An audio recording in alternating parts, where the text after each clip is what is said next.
கிறிஸ்துவுக்குள் பிரியமானவர்களே, இயேசுக்காக பிரகாசி விழித்தின் மூலமாக வசன தீபம் என்கிற இந்த நிகழ்ச்சியின் மூலமாக நாம் தியானிக்கப் போகிற வேத வசனத்தை வாசிப்போம். 1 கொரிந்தியர் 16 அதிகாரம் 13 விழித்திருங்கள், விசுவாசத்திலே நிலைத்திருங்கள், புருஷராயிருங்கள், திடன் கொள்ளுங்கள். ஆமேன்.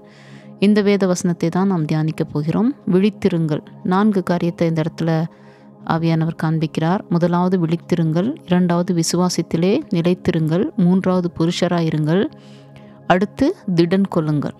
விழித்திருக்கணும். எதற்காக விழித்திருக்கணும்?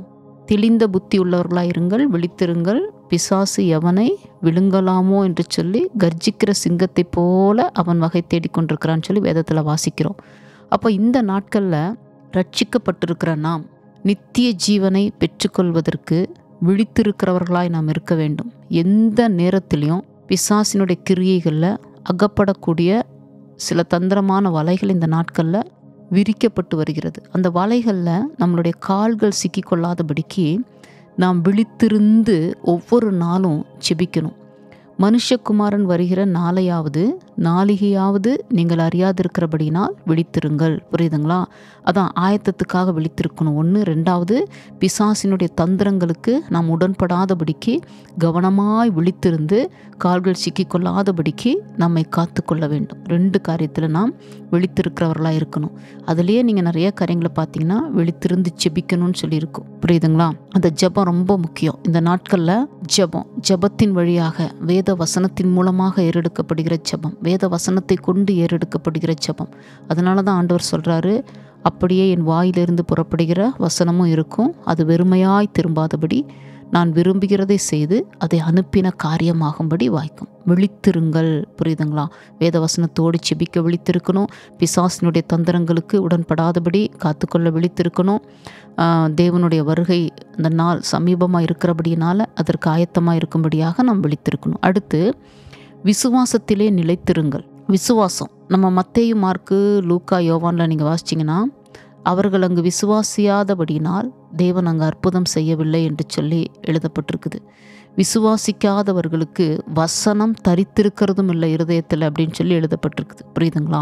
அப்போ விசுவாசம் என்பது நம்பப்படுகிறவைகளின் உறுதியும் காணப்படாதவைகளின் நிச்சயமாக இருக்கிறது. அப்போது நமக்கு ஆண்டவர் ஒரு காரியத்தை கொடுத்துட்டாருன்னா, அவர் சொல்லி அவர்கிட்டேருந்து வாங்கிட்டோன்னா, ஒரு வாக்குத்தத்தமாகவே இருக்கட்டுமே, அவர் நமக்காக தான் தெளிவாக அதை கொடுத்துட்டாரு அப்படின்னு சொல்லி நீங்கள் உறுதியாக நம்பிட்டீங்கன்னா நீங்கள் அந்த விசுவாசத்தில் ஆழத்தில் நீங்கள் காத்திருக்கணும். விசுவாசத்தில் சோர்ந்து போகாதபடி காத்திருக்கணும். விசுவாசத்தோடு காத்திருக்கணும். அதனால தான் ஆண்டவர் சொல்கிறாரு, விசுவாசித்தால் தேவனுடைய மகிமையை காண்பாய். அந்த விசுவாசம் இன்னைக்கு பல சோர்வுகள் வருகிற நேரத்தில் அப்படியே மங்கி எறிய ஆரம்பிச்சிருது. அதனால தான் நம்மளுடைய வார்த்தையில் தேவனுடைய காரியங்களை குறித்து நம்ம அப்படியே பேசும்போதே கூட சில நேரங்களில் சோர்வை சத்துரு உண்டாக்குவான். இது எங்கே நடக்க போகுது? இவ்வளோ நாள் நான் காத்திருந்தேன், எனக்கு எங்கே இது கிடைக்க போகுது? அந்த விசுவாசம் கொஞ்சம் கொஞ்சமாக குறைய ஆரம்பிக்குது. பார்த்தீங்களா? ஆனால் ஆண்டவர் என்ன சொல்கிறாரு? யோபு 33:14 தேவன் ஒரு விசை சொல்லியிருக்கிற காரியத்தை 2ஆம் விசை பார்த்து திருத்துகிறவர் அல்லவே.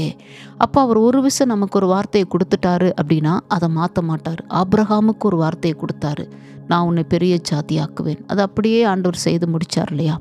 யோசேப்புக்கு ஒரு விஷன் கொடுத்தாரு, அப்படியே அதை நிறைவேற்றி முடித்தார். மோசேயை தரிசனத்துக்கு நேராக, அதாவது இஸ்ரவேல் ஜனங்களை எகிப்திலிருந்து கொண்டு வருவதற்கு அழைத்தார். அது அப்படியே நடந்தது. சாமுவேல்கிட்ட எலியினுடைய பிள்ளைகளை குறித்த காரியங்களை சொல்ல அழைத்தார். அது அப்படியே நடந்தது. அநேக காரியங்கள் ஆண்டவர் சொன்னது அது அப்படியே நடக்கும். ஆனால் நாம் அதை விசுவாசிக்கிறோமா? அதுதான். அப்போ விசுவாசத்திலே என்ன செய்யணுமா? 2வதாக நிலைத்திருக்க வேண்டும். 3வது புருஷராயிருங்கள். இதுக்கு என்ன அர்த்தம்னா, அதாவது ஒரு தைரியம். ஆணாக இருந்தாலும் சரி, பெண்ணாக இருந்தாலும் சரி, எல்லா சூழ்நிலைகளிலும் நமக்குள்ளார ஒரு தைரியம் தேவை. ஆபத்து காலத்தில் சோர்ந்து போயிட்டா அந்த பலன் குறைஞ்சிரும். அந்த பலன் குறையும் போது நமக்கு தைரியம் குறைஞ்சிரும்.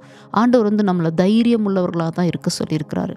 எல்லாவற்றிலையும் தைரியமாக இருக்கணும். எல்லா சூழ்நிலைகளிலும் ஆண்டவர் சொல்லுகிற ஒவ்வொரு காரியத்தையும் செய்வதற்கே நமக்கு முதலாவது தைரியம் வேணும். அதான் புருஷனை போல அறை கட்டி கொண்டு என்று சொல்லி நம்ம வாசிக்கிறோம். அப்போது அந்த தைரியத்தை தான் இந்த இடத்துல இந்த வார்த்தையில் எழுதப்பட்டிருக்கிறது. அப்போ நம்ம ஒரு பராக்கிரமசாலியை போல, நம்ம ஒரு தைரியமானவர்களாக நாம் இருக்கும்போது ஒவ்வொரு காரியத்திலையும் கர்த்தர் அற்புதங்களை செய்து வருவார். அடுத்தது கடைசியாக திடன் கொள்ளுங்கள். நம்ம சூழ்நிலைகள் சோர்ந்து போகிற வேளையில் ஆண்டவர் நம்மளை திடன் கொள்ள சொல்லுகிறார். பாருங்க, உலகத்தில் உபத்திரம் உண்டு, திடன் கொள்ளுங்கள், நான் உலகத்தை ஜெயித்தேன். உபத்திரத்தின் மத்தியிலையும் கூட நாம் திடன் கொள்ளும் போது தேவன் ஜெயித்தது போல நாமும் இந்த உலகத்தை ஜெயித்து அவருக்காக நாம் ஜீவிக்க முடியும். அதனால் இந்த நாளில் சொல்லப்பட்ட இந்த 4 வார்த்தைகளை நீங்கள் தெளிவாக ஏற்றுக்கொண்டு அதன்படி நடக்கும்போது நிச்சயமாக கர்த்தர் உங்களை அதிசயமான பாதையில் வழி நடத்துவார். ஆமேன்.